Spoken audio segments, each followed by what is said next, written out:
Understand the importance of this traffic stop to our community and the implications and the impression that it has given out.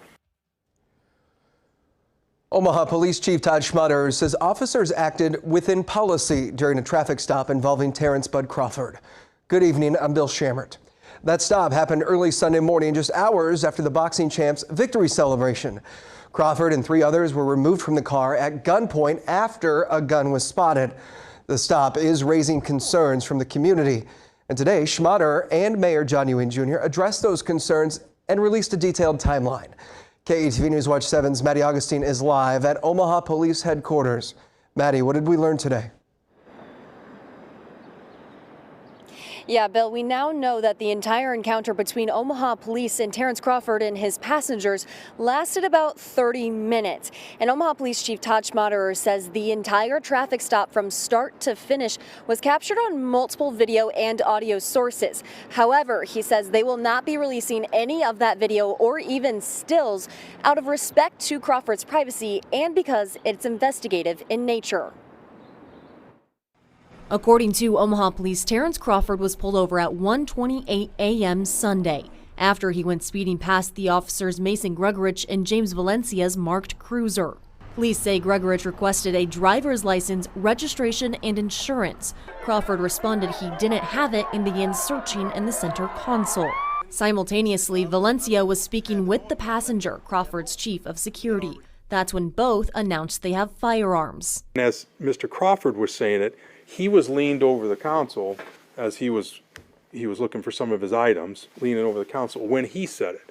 And he said it nearly simultaneously as the other passenger did, so the officer did not hear either of those, the driver officer.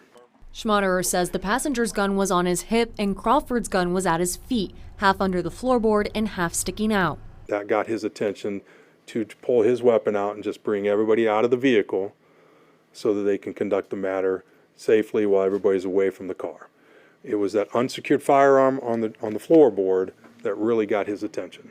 All 4 of the vehicle's occupants were placed in handcuffs. And that's pretty standard when we take people out of a car and conduct the investigation. And when guns are involved. And when guns are involved, yes. Schmutter says the internal affairs investigation focused on 3 main areas. 1, if Crawford was targeted on any level. 2, if Crawford was treated poorly on any level because of who he is.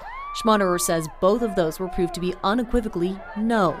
And we did not find that to be in play at all. In fact, you'll see from the notes and the press release that we give out, the driver officer did not even know it was Terrence Crawford until he got him out of the car and had to be told. And the third focus, if officers followed policies and procedures. Schmutter says yes, but we're looking at changing our policy manual. We're going to vet this out amongst our senior command staff. Right now, when you go up to a vehicle, officer asks for a license, registration, and insurance. We are considering adding, is there a legal firearm under LB 77 in this vehicle? And that change to their manual is only one of 3 accountability items Schmutter says he wants to implement. He also wants to put officers through training, scenario-based training based on LB 77, the 2023 concealed carry law.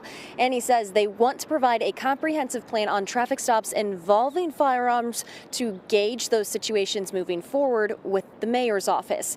Now, multiple times today, Schmutter also acknowledged that Crawford and his chief of security and the other 2 passengers acted very respectful and compliant during the entire encounter. Bill, back to you. Maddie, thank you.